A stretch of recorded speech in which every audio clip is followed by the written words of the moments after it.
Selamat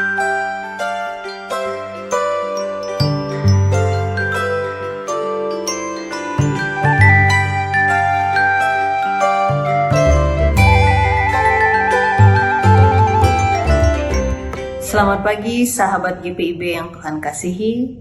Berjumpa dalam Morning Call GPIB. Saat ini bersama dengan saya, Pendeta Moria Aditya Yesika Waru, Pendeta Jemaat GPIB Manual Samarinda, Pospelkes Getsemani Sungai Mariam.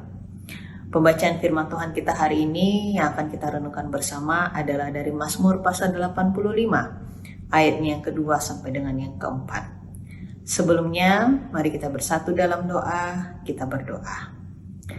Dengan kemurahan kasih-Mu ya Bapa, tuntunlah kami dengan hikmat dan roh pengertian-Mu, agar firman-Mu yang sebentar akan kami renungkan, tidak berlalu begitu saja, tetapi dengan sungguh dapat kami jadikan pedoman, tuntunan, dan dasar yang kuat dalam kami senantiasa melakukan kehidupan kami hari demi lepas hari sesuai dengan kehendak-Mu ya Bapa. Kami tahu hanya Roh Kudus-Mu saja yang memampukan kami untuk dapat mengerti dan melakukan firman-Mu dalam kehidupan kami sebagai umat-Mu. Bersabdalah ya Bapa, kami siap untuk mendengar, mengerti dan melakukannya dalam kehidupan kami. Amin. Sahabat GPIB yang Tuhan kasihi, saya akan bacakan untuk kita bersama pembacaan firman Tuhan kita hari ini dari Mazmur 85, ayatnya yang kedua sampai dengan yang keempat. Dengarlah firman Tuhan. Engkau telah berkenan pada tanah-Mu ya Tuhan, telah memulihkan keadaan Yakub. Engkau telah mengampuni kesalahan umat-Mu, telah menutupi segala dosa mereka. Engkau telah menyurutkan segala amarah-Mu, telah meredakan murka-Mu yang menyala-nyala. Demikianlah pembacaan firman Tuhan. Terpujilah Kristus. Haleluya. Sahabat GPIB yang Tuhan kasihi, tobat kumat.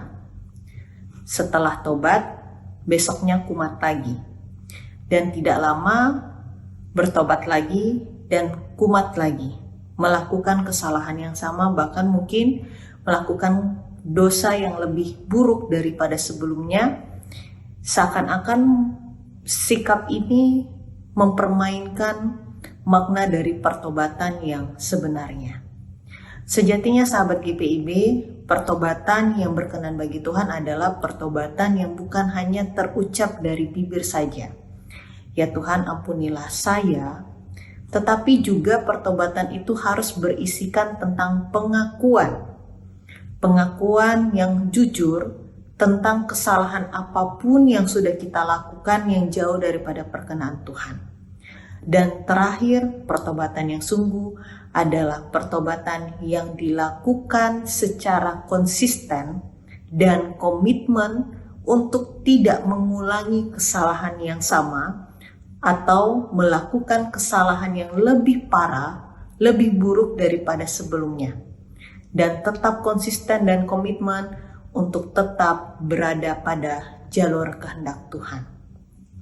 Pertobatan yang sungguh, yang berkenan bagi Tuhan inilah yang mau ditekankan oleh pemazmur dalam bacaan kita saat ini, di mana pemazmur mengajak seluruh bangsa Israel untuk melakukan pertobatan, seruan penyesalan, seruan pengakuan dosa yang sungguh di hadapan Tuhan. Karena mereka menyadari benar bahwa proses pembebasan bangsa Israel mulai dari Babelonia menuju tanah perjanjian bukan semata-mata karena kuat dan hebat mereka, tetapi semua karena pertolongan dan kemurahan kasih Tuhan yang boleh terjadi atas bangsa Israel. Ketika pembebasan ini sudah Allah berikan dengan cuma-cuma, karena cinta kasih Allah yang begitu besar atas bangsa Israel, maka bangsa Israel pun harus membalas kebaikan Tuhan dengan cara hidup taat di hadapan Tuhan. Kehidupan yang taat di hadapan Tuhan diawali dengan pertobatan yang sungguh terlebih dahulu. Karena apa? Kita bersama memahami dan mengetahui bahwa bangsa Israel terkenal sebagai bangsa yang sangat Tuhan kasihi, bangsa pilihan Allah, dan juga bangsa yang tegar tengkuk, kepala angin, bebal hati, dan sebagainya.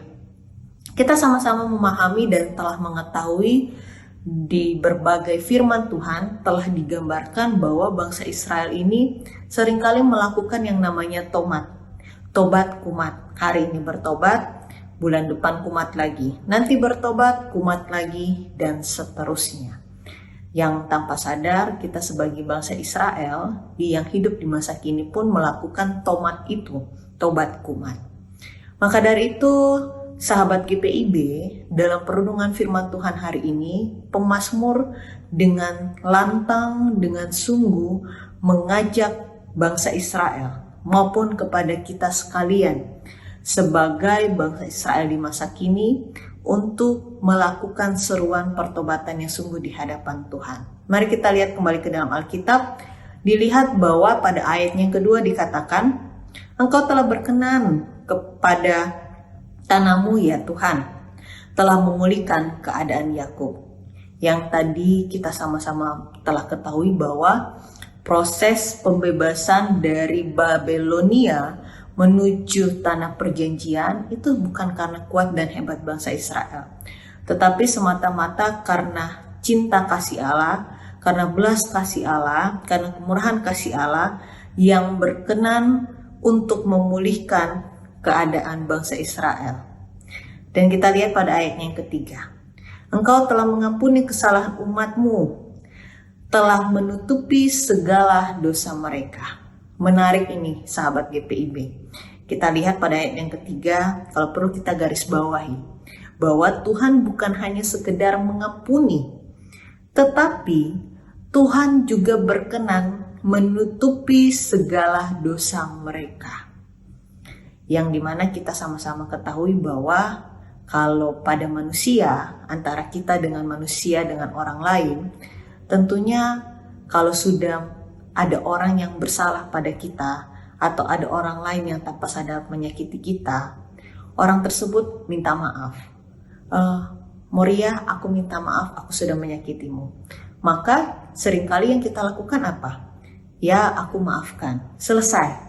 Tapi apakah kita menutupi kesalahannya? Terkadang tidak. Justru ketika ada momen yang pas atau ketika ada sesuatu yang men-trigger kita, seringkali yang terjadi adalah kita sekedar mengampuni, memaafkan, tapi kita justru mengungkit ulang kesalahan orang lain yang sudah minta maaf kepada kita dan kita jadikan itu bahan gosip. Tahu nggak? Si ibu itu, si bapak itu kemarin minta maaf sama aku karena dia sudah bikin salah A, B, C, dan Z. Tetapi Tuhan tidak demikian. Tuhan bukan hanya sekedar mengampuni, tetapi dia juga menutupi segala dosa bangsa Israel. Yang artinya Tuhan mengampuni dan tidak mengingat-ingat lagi, tidak mengungkit-ungkit lagi, tidak menjadikan kesalahan bangsa Israel sebagai bahan gosip, tetapi Tuhan mengampuni dengan sungguh dan menutupi segala kesalahan mereka.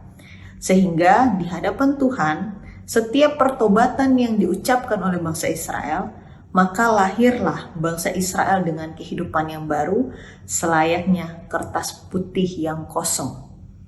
Yang artinya Tuhan memberikan kehidupan yang baru setelah bangsa Israel melakukan pertobatannya sungguh di hadapan Tuhan.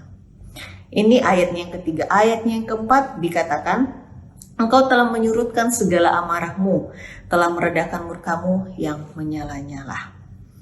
Sejatinya sahabat GPIB, ketika Tuhan marah pada kita, ketika Tuhan kecewa pada kita, Dia tidak pernah meminta kita untuk memberikan harta atau membelikan sesuatu selayaknya kita kepada manusia. Seringkali kalau kita mau memaafkan orang lain, pasti kita selalu menaruh syarat. Kalau kamu mau aku maafkan, syaratnya cuma satu. Kamu harus belikan aku ini. Kamu harus berikan aku ini. Kamu harus lakukan ini untuk aku. Kalau tidak, aku tidak mau maafkan. Tapi Allah tidak demikian, Bapak Ibu. Allah bukan hanya mengampuni, Allah bukan hanya memulihkan keadaan, Allah bukan hanya menutupi dosa-dosa bangsa Israel, tetapi Allah mengampuni bangsa Israel tanpa syarat, dan melalui pertobatan yang diungkapkan oleh bangsa Israel dengan sungguh, itulah yang menjadi cara untuk menyulutkan amarah Tuhan. Ketika bangsa Israel mengaku kesalahan di hadapan Tuhan, memohon ampun kepada Tuhan, di saat itulah amarah Tuhan, api amarah Tuhan seketika padam dan berbalik dengan cinta kasih yang kembali Allah berikan kepada mereka. Maka pertobatan yang sungguh haruslah senantiasa ada dalam kehidupan kita. Allah hanya minta kita bertobat dengan sungguh dan meninggalkan cara hidup yang lama. Karena Allah sendiri pun sejatinya tidak mau marah kepada kita.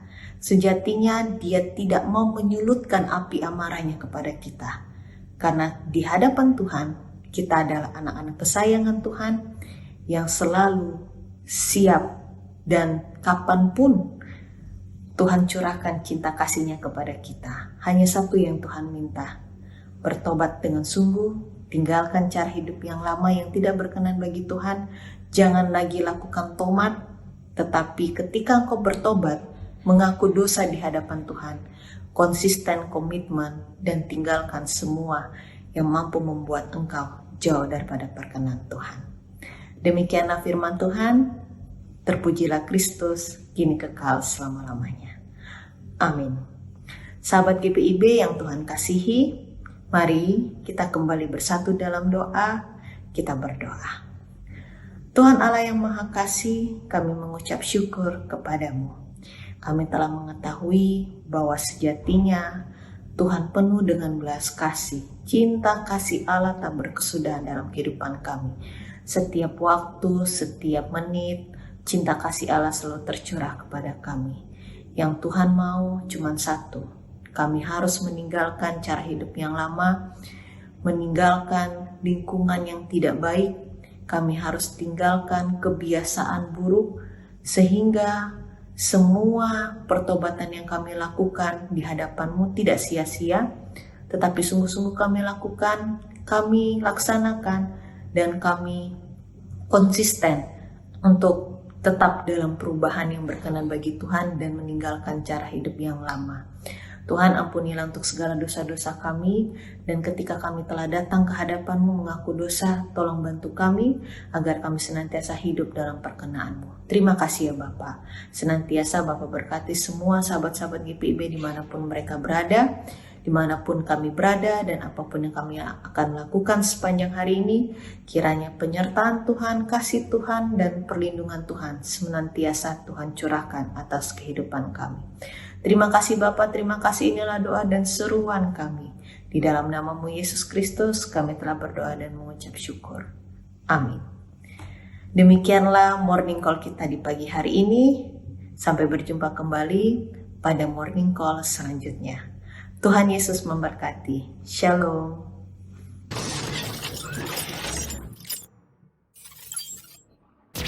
Gereja tak lagi hanya di bangku ibadah. Kini kita hadir di layar,